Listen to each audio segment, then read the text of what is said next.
تحیۃ الوضو، وضو کے بعد 2 رکعتیں۔ اس کی دلیل عثمان رضی اللہ عنہ کا ارشاد ہے، انہوں نے رسول اللہ صلی اللہ علیہ وسلم کا وضو کر کے دکھانے کے بعد کہا تھا کہ میں نے نبی صلی اللہ علیہ وسلم کو دیکھا کہ آپ نے میرے اس وضو کی طرح وضو کیا، اور پھر فرمایا جو شخص میرے اس وضو کی طرح وضو کرے، پھر کھڑے ہو کر 2 رکعتیں پڑھے اور ان میں اپنے جی میں باتیں نہ کرتا ہو تو اس کے پچھلے گناہ بخش دیے جائیں گے۔ صحیح البخاری و صحیح مسلم۔ نیز ابو ہریرہ رضی اللہ عنہ سے مروی ہے کہ رسول اللہ صلی اللہ علیہ وسلم نے ایک بار بلال رضی اللہ عنہ سے فجر کی نماز کے وقت پوچھا، اے بلال، مجھے بتاؤ کہ اسلام لانے کے بعد تم نے وہ کون سا عمل اختیار کیا ہے جس کے فائدے کی تمہیں بہت زیادہ امید ہے؟ بلا شبہ آج رات میں نے جنت میں اپنے آگے آگے تمہارے جوتوں کی چاپ سنی ہے۔ تو بلال رضی اللہ عنہ نے کہا، میں نے اسلام لانے کے بعد یہی عمل کیا ہے کہ دن رات جب بھی میں نے مکمل وضو کیا ہے تو اس کے ساتھ اللہ تعالیٰ کی توفیق سے نماز پڑھی ہے۔ اس عمل سے مجھے نفع کی بہت زیادہ امید ہے۔ صحیح البخاری و صحیح مسلم۔ وضو توڑنے والے امور: شرمگاہ، آگے یا پیچھے سے کسی چیز کا نکلنا۔ اللہ عز و جل نے فرمایا، او جاء احد منکم من الغائط، یا تم میں سے کوئی قضائے حاجت سے فارغ ہو کر آیا ہو۔ سورۃ المائدہ۔ ابو ہریرہ رضی اللہ عنہ کی روایت میں ہے کہ رسول اللہ صلی اللہ علیہ وسلم نے فرمایا، وضو ٹوٹ جانے والے کی نماز قبول نہیں ہوتی حتیٰ کہ وضو کر لے۔ حضرموت کے آدمی نے ابو ہریرہ رضی اللہ عنہ سے پوچھا، حدث سے کیا مراد ہے؟ انہوں نے جواب دیا، پیٹ کی ہوا خارج ہونا پھسکی یا آواز سے۔ صحیح البخاری و صحیح مسلم۔ علی رضی اللہ عنہ کا بیان ہے کہ مجھے بہت زیادہ مزی آتی تھی۔ میں نے مقداد رضی اللہ عنہ سے کہا کہ نبی صلی اللہ علیہ وسلم سے یہ مسئلہ دریافت کروں۔ انہوں نے پوچھا تو نبی صلی اللہ علیہ وسلم نے فرمایا، اس میں وضو ہے۔ صحیح البخاری و صحیح مسلم۔ صفوان بن عسال رضی اللہ عنہ سے مروی ہے کہ ہم لوگ سفر میں تھے تو ہمیں حکم دیا گیا کہ 3 دن رات اپنے موزے نہ اتارو، ماں سوا اس صورت کے کہ حالت جنابت پیش آ جائے، لیکن پیشاب، پاخانہ یا نیند کی صورت میں نہ اتارو بلکہ اس پر مسح کیا کرو۔ یہ روایت حسن ہے، جامع ترمذی وغیرہ۔ عبداللہ بن زید رضی اللہ عنہ سے مروی ہے کہ انہوں نے رسول اللہ صلی اللہ علیہ وسلم سے ایک آدمی کی شکایت کی کہ نماز کے دوران اسے خیال آتا ہے کہ شاید میرے وجود سے کوئی چیز، ہوا وغیرہ خارج ہوئی ہے۔ اس پر آپ صلی اللہ علیہ وسلم نے فرمایا، وہ نماز سے مت پھرے حتیٰ کہ آواز سن لے یا بو پا لے۔ صحیح البخاری و صحیح مسلم۔ ابن عباس رضی اللہ عنہما شرمگاہ سے نکلنے والی شے کی تفسیر بیان کرتے ہوئے فرماتے ہیں، اس سے مراد منی، مزی یا ودی ہے۔ مزی اور ودی کی صورت میں آدمی کو چاہے کہ وہ شرمگاہ کو دھوئے اور وضو کر لے، جبکہ منی کی حالت میں غسل لازم ہے۔ مصنف عبد الرزاق۔ گہری نیند جس سے ادراک ختم ہو جائے۔ اس کی دلیل صفوان بن عسال رضی اللہ عنہ کی وہ حدیث ہے جو اوپر بیان ہوئی کہ نیند سے وضو ٹوٹ جاتا ہے، اور علی بن ابو طالب رضی اللہ عنہ سے بھی مروی ہے کہ رسول اللہ صلی اللہ علیہ وسلم نے فرمایا، آنکھیں دوبر کا بندھن ہے، چنانچہ جو سو گیا وہ وضو کر لے۔ یہ روایت حسن ہے، ابو داؤد وغیرہ۔ اس کا مطلب یہ ہے کہ بیداری کی حالت میں انسان کو یہ علم و احساس ہو جاتا ہے کہ اس کے وجود سے کوئی چیز خارج ہوئی ہے یا نہیں۔ علامہ البانی رحمہ اللہ فرماتے ہیں، حق یہ ہے کہ نیند مطلق طور پر ناقض وضو ہے، اور حدیث صفوان کو مقید کرنے کی کوئی قوی دلیل نہیں، بلکہ علی رضی اللہ عنہ کی حدیث اس کی معید ہے کہ آپ نے سو جانے والے ہر فرد کو حکم دیا کہ وہ وضو کرے۔ تمام المنہ۔ عقل زائل ہو جانا۔ علامہ ابن رشد رحمہ اللہ لکھتے ہیں، معلوم رہے کہ جمہور علماء کہتے ہیں کہ بے ہوشی، جنون یا نشہ، ان میں سے جو حالت بھی پیش آئے گی عقل کو زائل کر دے گی۔ علماء نے ان صورتوں کو نیند پر قیاس کیا ہے کہ جس طرح نیند طبیعت کے بھاری پن کے باعث وضو ٹوٹنے کا سبب بنتی ہے، اسی طرح بلکہ اس سے بھی زیادہ عقل کا زائل ہونا وضو ٹوٹنے کا سبب ہے۔ بدایت المجتہد۔ شہوت کے ساتھ براہ راست بغیر حائل کے شرمگاہ چھونا۔ بصریٰ رضی اللہ عنہا کا بیان ہے کہ میں نے رسول اللہ صلی اللہ علیہ وسلم کو فرماتے ہوئے سنا، جب تم میں سے کوئی اپنے ذکر شرمگاہ کو چھوئے تو لازم ہے کہ وضو کرے۔ یہ روایت صحیح ہے، سنن نبی داؤد وغیرہ۔ طلق بن علی رضی اللہ عنہ سے مروی ہے کہ ہم رسول اللہ صلی اللہ علیہ وسلم کی خدمت میں حاضر ہوئے، جبکہ آپ کے پاس ایک شیخ بیٹھا تھا جو بدوی معلوم ہوتا تھا۔ اس نے کہا، اے اللہ کے رسول، آدمی وضو کر لینے کے بعد نماز میں اپنی شرمگاہ کو چھو لے، اس کے بارے میں آپ کیا فرماتے ہیں؟ آپ نے فرمایا، وہ تمہارے جسم ہی کا ایک حصہ ہے۔ یہ روایت صحیح ہے، سنن ابو داؤد وغیرہ۔ علامہ البانی رحمہ اللہ لکھتے ہیں، آپ علیہ السلام کا یہ فرمانا یہ تیرے جسم کا ٹکڑا یا حصہ ہے، اس میں بڑا لطیف اشارہ ہے کہ ایسا چھونا جس سے وضو لازم نہیں آتا وہ وہی ہے جس میں شہوت کا عنصر نہ ہو، کیونکہ اسی حالت میں اسے جسم کے کسی دوسرے عضو سے تشبیہ دی جا سکتی ہے۔ اس کے برعکس جب چھونا شہوت کے ساتھ ہو تو اسے جسم کے کسی عضو سے تشبیہ نہیں دی جا سکتی، کیونکہ دیگر اعضاء میں عموماً شہوت نہیں ہوتی۔ یہ بالکل واضح بات ہے۔ اس لحاظ سے یہ حدیث علماء احناف کی دلیل نہیں بن سکتی جو کہتے ہیں کہ مس ذکر سے وضو نہیں ٹوٹتا، بلکہ یہ ان لوگوں کی دلیل ہے جو کہتے ہیں کہ بلا شہوت اگر ہاتھ لگائے تو وضو نہیں ٹوٹتا اور شہوت کے ساتھ چھوئے تو ٹوٹ جاتا ہے۔ اس کی دلیل بصریٰ رضی اللہ عنہا کی حدیث ہے اور یہی ان دونوں حدیثوں کی جمع و تطبیق ہے۔ تمام المنہ۔ اونٹ کا گوشت کھانا۔ برا بن عازب رضی اللہ عنہما سے مروی ہے کہ رسول کریم صلی اللہ علیہ وسلم سے دریافت کیا گیا کہ کیا اونٹ کا گوشت کھانے کے بعد وضو کیا جائے؟ آپ نے فرمایا، ہاں، اونٹ کا گوشت کھانے کے بعد وضو کرو۔ اور بکری کے گوشت کی نسبت پوچھا گیا تو فرمایا، بکری کا گوشت کھانے کے بعد وضو نہ کرو۔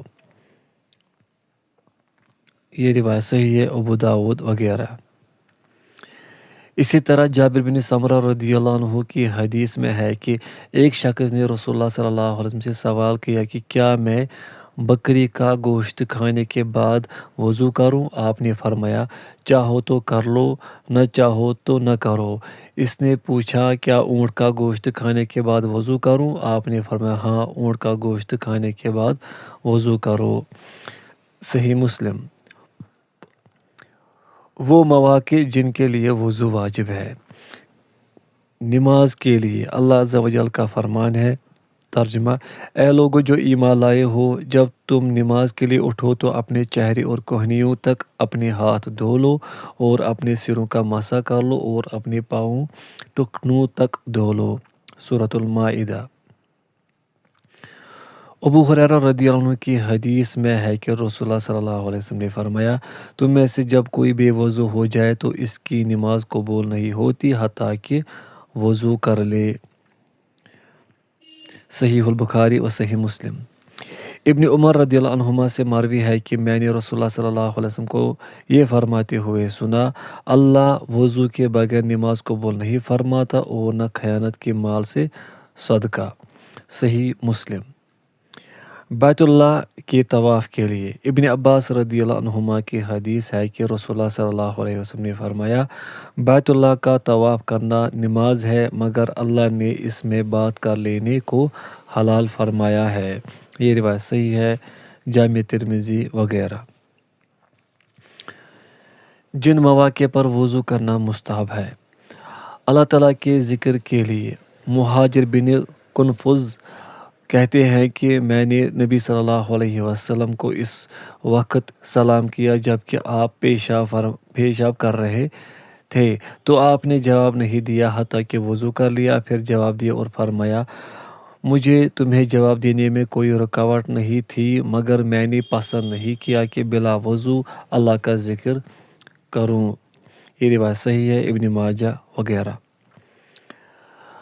رات کو سوتے وقت برا بن عازب رضی اللہ عنہ کی حدیث ہے کہ نبی صلی اللہ علیہ وسلم نے فرمایا، جب تو سونے کے لیے اپنے بستر پر آئے تو نماز والا وضو کر، پھر اپنی داہنی کروٹ پر لیٹ جا، پھر کہہ، اللہم اسلمت نفسی الیک وجہت وجہی الیک وفوضت امری الیک والجأت ظہری الیک رغبۃ ورہبۃ الیک لا ملجأ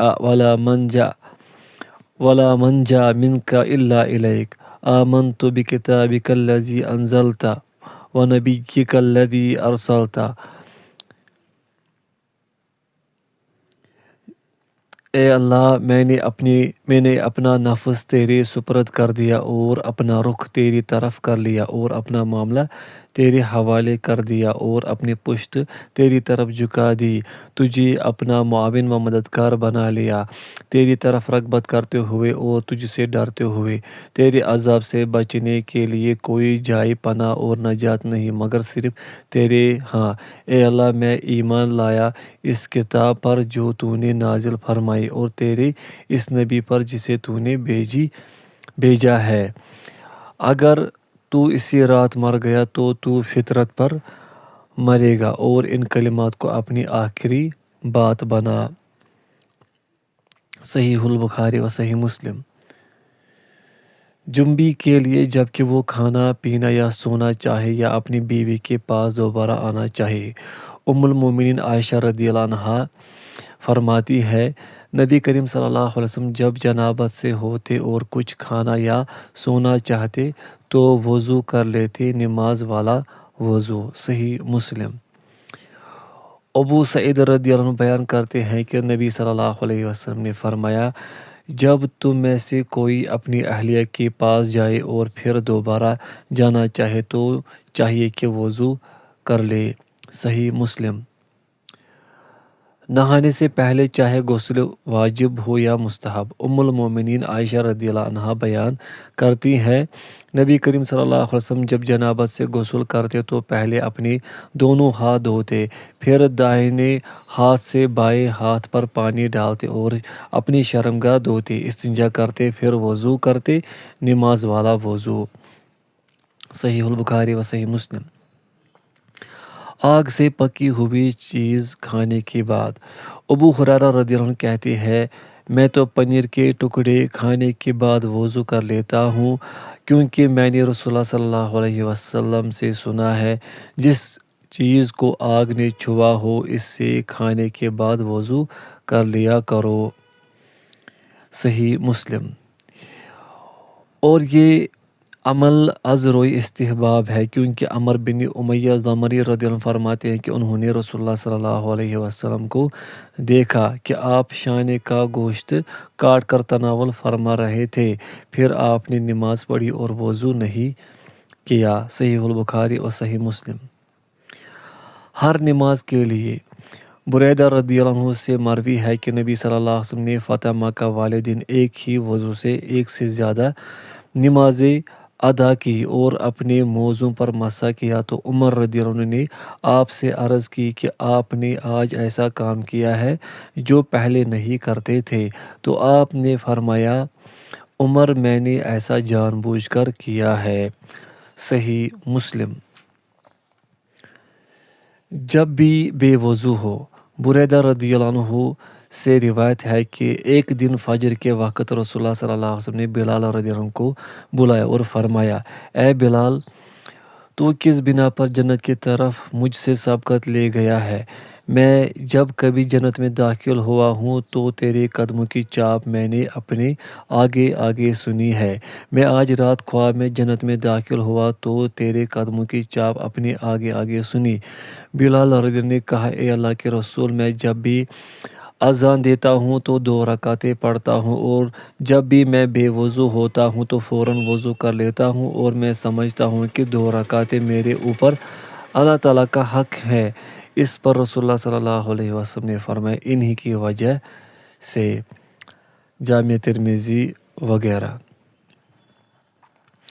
میت اٹھانے سے ابو ہریرہ رضی اللہ عنہ سے روایت ہے کہ نبی صلی اللہ علیہ وسلم نے فرمایا، جو میت کو غسل دے تو وہ غسل کرے، اور جو اسے اٹھائے تو وہ وضو کرے۔ یہ روایت حسن ہے۔ جامع ترمذی وغیرہ۔ محدث البانی رحمہ اللہ فرماتے ہیں، سیغہ امر کا ظاہری تقاضا تو وجوب ہے، مگر ہم نے ان 2 حدیثوں کی وجہ سے یہ نہیں کہا، جو اگرچہ موقوف ہیں مگر حکماً مرفوع ہے، اور ان سے معلوم ہوتا ہے کہ یہاں امر برائے وجوب نہیں بلکہ برائے استحباب ہے۔ ابن عباس رضی اللہ عنہما فرماتے ہیں، اپنی یعنی مسلمان میت کو غسل دینے کے بعد تم پر غسل لازم نہیں آتا۔ بلا شبہ تمہاری میت نجس نہیں، بس تمہارے لیے یہی کافی ہے کہ اپنے ہاتھ دھو لو۔ یہ اثر صحیح ہے۔ مستدرک للحاکم وغیرہ۔ ابن عمر رضی اللہ عنہما کا قول ہے، ہم میت کو غسل دیتے تھے تو ہم میں سے بعض لوگ غسل کر لیتے تھے اور بعض نہیں کرتے تھے۔ سنن دارقطنی۔ قے آنے سے جناب معدان بن ابو طلحہ ابو درداء رضی اللہ عنہ سے روایت کرتے ہیں کہ رسول اللہ صلی اللہ علیہ وسلم کو قے آ گئی تو آپ نے وضو کیا۔ وہ معدان کہتے ہیں کہ میں ثوبان رضی اللہ عنہ سے دمشق کی جامع مسجد میں ملا اور انہیں یہ حدیث سنائی تو وہ بولے، سچ ہے، رسول اللہ صلی اللہ علیہ وسلم کے لیے میں نے ہی پانی انڈیلا تھا۔ یہ روایت صحیح ہے۔ جامع ترمذی وغیرہ۔ امام ابن تیمیہ رحمہ اللہ نے بھی اس حدیث کی بنا پر قے آنے کے بعد وضو کر لینا مستحب بتلایا ہے۔ مجموع الرسائل الکبریٰ۔ موضوع پر مسح مشروع و مسنون ہے۔ حمام بن حارث رحمہ اللہ سے مروی ہے کہ میں نے جریر بن عبداللہ رضی اللہ عنہ کو دیکھا کہ وہ پیشاب سے فارغ ہوئے تو وضو کیا اور موضوع پر مسح کیا، پھر اٹھے اور نماز پڑھنے لگے۔ ان سے اس کے بارے میں پوچھا گیا تو انہوں نے کہا کہ میں نے نبی صلی اللہ علیہ وسلم کو دیکھا ہے، آپ نے اسی طرح ہی کیا تھا۔ راوی حدیث ابراہیم کہتے ہیں کہ انہیں عبداللہ بن مسعود رضی اللہ عنہ کے شاگردوں کو یہ حدیث بہت پسند تھی، اس لیے کہ جریر رضی اللہ عنہ آخری دور میں مسلمان ہوئے تھے۔ صحیح البخاری و صحیح مسلم۔ حاشیہ: اس حدیث کے پسند آنے کی وجہ یہ ہے کہ جریر بن عبداللہ رضی اللہ عنہ کا اسلام لانا سورہ مائدہ کے نزول کے بعد کا واقعہ ہے، اور سورہ مائدہ کی آیت وضو میں وَأَرْجُلَكُمْ إِلَى الْكَعْبَيْنِ اور اپنے پاؤں ٹخنوں تک دھو لو، یعنی پاؤں دھونے کا حکم ہے، جبکہ حدیث جریر سے یہ معلوم ہوا کہ آیت کریمہ نے مسح علی الخفین کا حکم منسوخ نہیں بلکہ پاؤں دھونے کا یہ حکم اس صورت کے ساتھ خاص ہے کہ جب وضو کرنے والے نے موزے نہ پہنے ہوں۔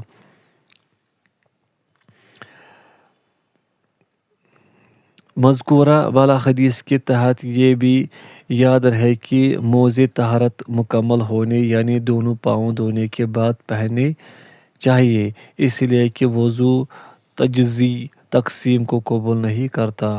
عبدالولی۔ حاشیہ مکمل ہوا۔ علامہ ابن منذر ابن المبارک کی طرف سے نقل کرتے ہیں کہ موضوع پر مسح کرنے میں کوئی اختلاف نہیں، یہ بلا شبہ جائز ہے۔ صحابہ کرام رضی اللہ عنہم میں سے جس کسی سے مسح کرنے کی کراہت مروی ہے تو اس سے دوسری بات جواز بھی منقول ہے۔ امام ابن عبد البر کا بیان ہے، مجھے تابعین اور فقہا میں سے کسی کے بارے میں یہ معلوم نہیں ہوا کہ وہ مسح کی انکاری ہے، سوائے اس روایت کے جو جابر نے مالک سے روایت کی ہے، مگر ان سے مروی دوسری صحیح روایت اس کے برعکس ہیں اور یہ روایت منکر ہے جسے موطا اور ان کے اصول مذہب رد کرتے ہیں۔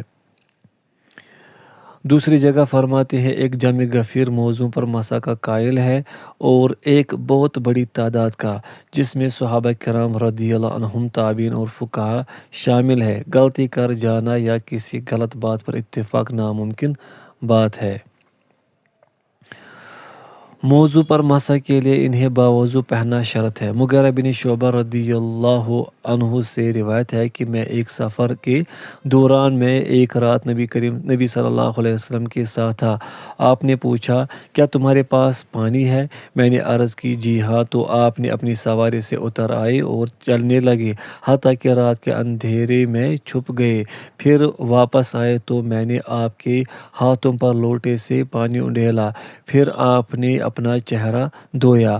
آپ ایک اونی جبہ پہنے ہوئے تھے، لہٰذا آپ اس کے آستینوں میں سے اپنے ہاتھ نہ نکال سکے تو جبے کے نیچے سے نکالے، پھر انہیں دھویا اور اپنے سر کا مسح کیا۔ پھر میں جھکا تاکہ آپ کے موزے اتاروں تو آپ نے فرمایا، انہیں رہنے دو، میں نے انہیں اس وقت پہنا تھا جب کہ پاؤں پاک تھے، میں باوضو تھا اور آپ نے ان پر مسح کیا۔ صحیح البخاری و صحیح مسلم۔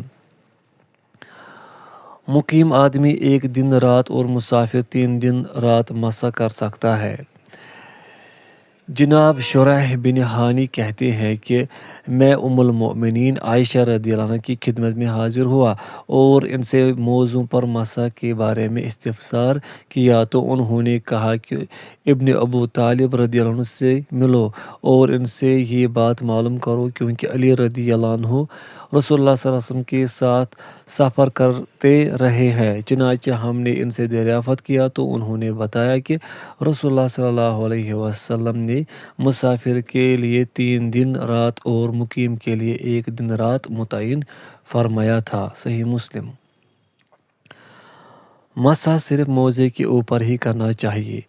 علی رضی اللہ عنہ سے مروی ہے، اگر دین رائے اور قیاس پر مبنی ہوتا تو موزے کے نیچے کی جگہ مسح کے زیادہ لائق تھی، مگر میں نے رسول اللہ صلی اللہ علیہ وسلم کو دیکھا ہے کہ آپ موزوں کے اوپر ہی مسح کیا کرتے تھے۔ یہ روایت حسن ہے۔ ابو داؤد۔ مسح صرف موزے کے اوپر ہی جوتوں سمیت موزوں پر مسح۔ مغیرہ بن شعبہ رضی اللہ عنہ فرماتے ہیں، رسول اللہ صلی اللہ علیہ وسلم نے وضو کیا، پھر جوتوں سمیت موزوں پر مسح کیا۔ یہ روایت صحیح ہے۔ ابو داؤد وغیرہ۔ وہ امور جن سے مسح باطل ہو جاتا ہے اور موزے اتار کر دوبارہ وضو کرنے کے بعد پہنے جاتے ہیں۔ پوائنٹ فرسٹ، مقررہ مدت کا خاتمہ۔ موضوع پر مسح ایک متعین وقت تک ہی کیا جا سکتا ہے، جیسے کہ پہلے علی بن ابو طالب رضی اللہ عنہ کی حدیث میں اس کا ذکر آ چکا ہے، لہٰذا اس مدت سے تجاوز کسی طرح جائز نہیں۔ پوائنٹ سیکنڈ، جناب صفوان رضی اللہ عنہ کی حدیث ہے کہ رسول اللہ صلی اللہ علیہ وسلم ہمیں حکم دیا کرتے تھے کہ جب ہم سفر میں ہوں تو اپنے موزے 3 دن رات نہ اتارے الا یہ کہ جنابت لاحق ہو جائے، لیکن بول و براز اور نیند کی وجہ سے نہ اتارے بلکہ ان پر مسح کرتے رہے۔ یہ روایت حسن ہے۔ جامع ترمذی۔ وضو کے بارے میں چند اور باتیں۔ گردن کے مسح کے لیے کوئی حدیث ثابت نہیں۔ مسند بازار میں وائل بن حجر رضی اللہ عنہ سے ایک لمبی مرفوع روایت ہے، اس میں بتایا گیا ہے کہ رسول اللہ صلی اللہ علیہ وسلم نے اپنی گردن پر مسح کیا، مگر اس روایت کی سند ضعیف ہے اور اس میں 3 علتیں ہیں۔ محمد بن حجر کے بارے میں امام بخاری کہتے ہیں اس میں نظر ہے، ذہبی رحمہ اللہ کہتے ہیں اس کی روایات منکر ہے، سعید بن عبد الجبار اس کے بارے میں نسائی فرماتے ہیں قوی نہیں ہے، عبد الجبار بن وائل بن حجر ابن ترکمانی کہتے ہیں مجھے اس کا حال معلوم ہو سکا نہ نام۔ خلاصہ یہ ہے کہ یہ حدیث ضعیف ہے۔ طبرانی کبیر میں طلحہ بن مصرف عن ابی عن جدہ کی سند سے مروی ہے کہ آپ نے اپنے سر کا مسح کیا۔ راوی نے یہ بیان کرتے وقت اپنے ہاتھ سے سر کے آگے کے حصے کی طرف اشارہ کیا حتیٰ کہ انہیں گدی کی جانب گردن کے نیچے تک لے گیا۔ اس کی سند بہت ضعیف ہے اور اس میں بھی 3 علتیں ہیں۔ ابو سلمہ کندی جس کا نام اسمہ بن مقسم البری ہے، اسے یحییٰ القطان اور ابن مبارک نے متروک جس سے روایت لینی ترک کر دیا تھا، جو جانی کہتے ہیں کہ کذاب ہے۔ نسائی اور دارقطنی نے بھی اسے متروک کہا ہے۔ لیث بن ابو سلیم سچا ہے مگر اسے اختلاط ہو گیا تھا، اس کی حدیثوں میں امتیاز نہیں ہو سکا کہ یہ اختلاط سے قبل کی ہیں یا بعد کی، لہذا ترک کیا گیا۔